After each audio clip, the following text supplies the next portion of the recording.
Sometimes kids will disclose to their teachers that their parents are drinking too much. If they know that, and it doesn't have to be a teacher, it could be a clergy member, it could be a doctor, it could be a neighbor, it could be another family member. Short of providing a complete sort of intervention, there are some messages that we would hope that any caring adult would provide to a child who finds themselves in that situation. And the first thing would be to tell them that it's not their fault, because many kids go and feel that it is their fault. And sometimes the parents will even tell them it's their fault. So, you know, if you weren't acting out so much, if you were a better kid, a better student, whatever, I wouldn't be drinking like this. So first, letting them know it's not their fault. Second of all, that they can't control their parents' behavior. They're not responsible for their parent.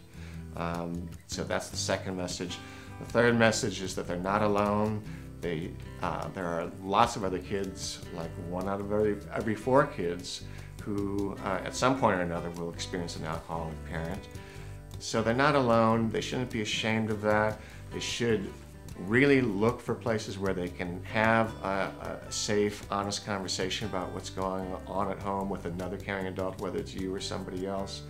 They should realize that although they can't control their parents' behavior, there are things they can do to take care of themselves. They can make their own healthy choices about their lives. They can communicate effectively with other people.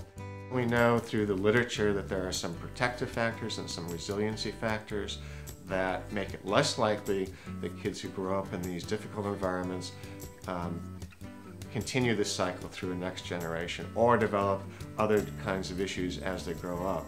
And some of those protective factors are having a close social bond with somebody else, having a sense of autonomy and independence, having a sense of self-esteem, and having good communication skills, etc.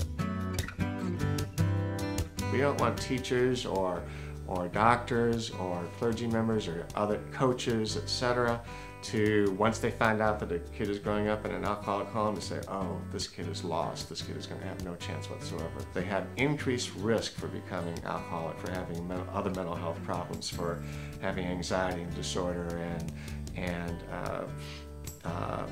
inappropriate sexual behavior, and etc. But increased risk doesn't mean your fate is sealed.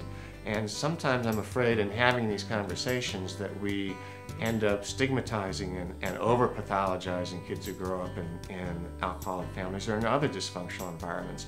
And the fact is, most kids find a way to thrive and a way to survive. We want kids to have a healthy understanding of what they're experiencing, but we don't want them to feel like there's no way out of this. In fact, we want to give them the opposite expectation. There is hope for their lives now, and there's hope for their lives in the future.